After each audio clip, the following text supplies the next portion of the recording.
Hi there, keto friends. I'm Heather. This is What's Up Wednesday. As most of you know, Wednesday is not just my time to come up here and do my live thing. It's also blog post day. Every other week I post recipes. This is not one of those weeks.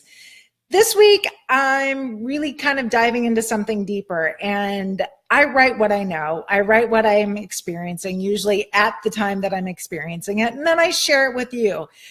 Especially if it's relevant to kind of this weight loss and wellness realm, which this fully is. So the keto life is really great for weight loss, fully supports weight loss. It also is a fantastic platform for wellness. It's really helped me with the chronic illnesses that I've dealt with, autoimmune issues, everything from digestive to things like fibromyalgia. It's great for those things. What tends to be a little bit more elusive is this state of well-being. And I've experienced all three, the weight loss, wellness, and well-being, multiple times throughout my years doing this lifestyle and along my journey. The first time I experienced that well-being, that peace of mind, that feeling like everything is right with the world, happened about a month into this lifestyle on my journey. And I've had lots of moments where I've been at peace and have had that real feeling of well-being, like everything is right in the world and I am good. I've also experienced moments when that's not the case. I'm still got the weight loss and I still have the wellness. The well-being seems to be fleeting at times. And for me, these last 2 months have really been a struggle for me to find that and really get grounded in that sense of well-being. So as a lot of you know, I've launched multiple programs over the last 2 months. I've launched my Get Keto Clear, my 5-day free email series to help people really kind of understand what keto is and what it isn't and figure out if maybe this is for them. I've also launched my Zero to Keto program for the people that have decided yet that yes, keto is totally something I want to do and try. I just don't know where to begin. So I've launched that as well. During this time, we've, as you know, celebrated multiple holidays. We've had everything from Memorial Day to 4th of July, and I've celebrated multiple birthdays over the last 2 months. I am a people pleaser, and I know some of you can probably relate. I want to be everything for everybody at all times, and that's just impossible. This is a Herculean task that I've put on myself, and then I feel like I'm stuck and overwhelmed because I've overcommitted. So this last week has really been challenging for me and really has gotten me into a place of realizing that I'm a big proponent of self-care and I've talked multiple times about self-care. But some of the most basic self-care comes when I establish boundaries for myself and when I recognize that I need to establish boundaries for myself, whether that's somebody trying to question what I'm doing with how I'm eating and what I'm eating versus what I'm not eating. It seems like when it comes to eating, everybody has an opinion and feels like it's their place to share that opinion. So learning how to, hear that and be in a place of standing in my truth and knowing that that's okay. Some people are on board and some people aren't, and that's just fine. I'm going to keep doing what I'm doing. I'm pretty happy doing that. Or whether it's people trying to get me to get on board with maybe something they're doing or help out. And I want to do all of those things. I want to help people in all different aspects of their lives, whether it's being a keto coach or being a good friend or sister or daughter or wife or mother or nursemaid, you name it. There's a whole list of titles that I want to be for everybody. But what I realized was that when I'm in a state of overcommitment, when I have not established healthy boundaries for myself, that costs me. It costs me in my lack of sleep. It costs me in my peace of mind. I get anxious. I feel stressed out. I I start to go into this place where I'm not a happy person, and everybody around me kind of suffers along with me.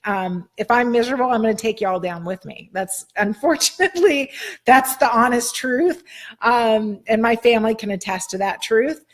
But this week, I realized that I wasn't serving anybody. I definitely wasn't serving myself, and that the basic self-care comes when I can say no, and when I can look, and even with the best of intentions, I want to, do all of these things and commit to many different things.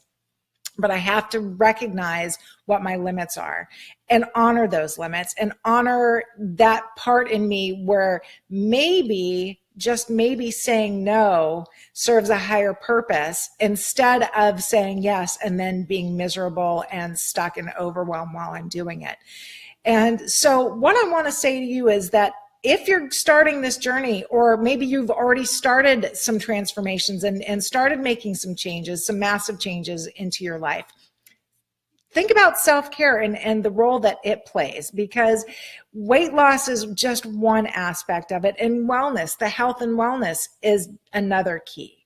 But the well-being, that's the 3 W's. That's when the stars and moon align and you get this sense of just everything's going to be okay.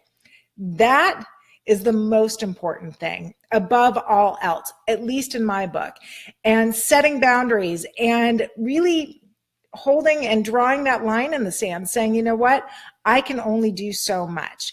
And then standing tall in that truth and being okay with it, and being okay with people maybe being disappointed. I had to have some difficult conversations this week because I overcommitted. I had no idea that the amount of work that I was going to have was going to be to the extent that it is.